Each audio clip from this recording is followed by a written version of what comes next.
Pulisic and scores!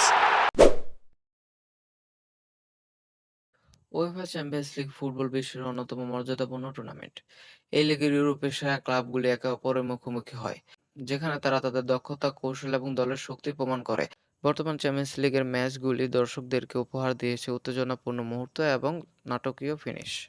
গত সপ্তাহের ম্যাচগুলি ছিল এক কথায় চমকপ্রদ। বিশেষ করে লিভারপুল এবং এসি মিলানের ম্যাচটি অত্যন্ত উত্তেজনাপূর্ণ। এই ম্যাচে উভয় দলই দুর্দান্ত পারফরম্যান্স প্রদর্শন করেছে। প্রথমার্ধে ৩ মিনিটে এসি মিলানের পুলিসিক গোল করে দলকে এগিয়ে নেন। Forward. It's Pulisic and scores! তবে তার কিছুক্ষণ পরে লিভারপুলের কোনাতে গোল করে ম্যাচকে সমতায় ফিরিয়ে আনে। And Konate is there and Liverpool are level. কৌশল ও খেলোয়াড়দের পারফরম্যান্স দুটি দলে তাদের সেরা কৌশল প্রদর্শন করেছে।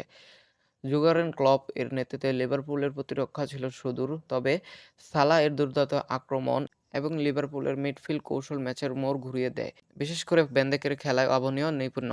ম্যাচের ফলাফলে ১-৩ সমতায় শেষ হলেও দর্শকের জন্য এটি ছিল নিঃসন্দেহে একটি স্মরণীয় ম্যাচ। উভয় দলই তাদের সেরা পারফরম্যান্স প্রদর্শন করেছে এবং এই ম্যাচের মাধ্যমে চ্যাম্পিয়ন্স লিগের প্রতিযোগিতা আরও উত্তেজনাপূর্ণ হয়ে উঠেছে। চ্যাম্পিয়ন্স লিগের চলমান মৌসুমে আমাদের উপহার দিচ্ছে অন্যান্য কিছু মুহূর্ত যা ফুটবল প্রেমীদের স্মৃতিতে দীর্ঘদিন ধরে থাকবে।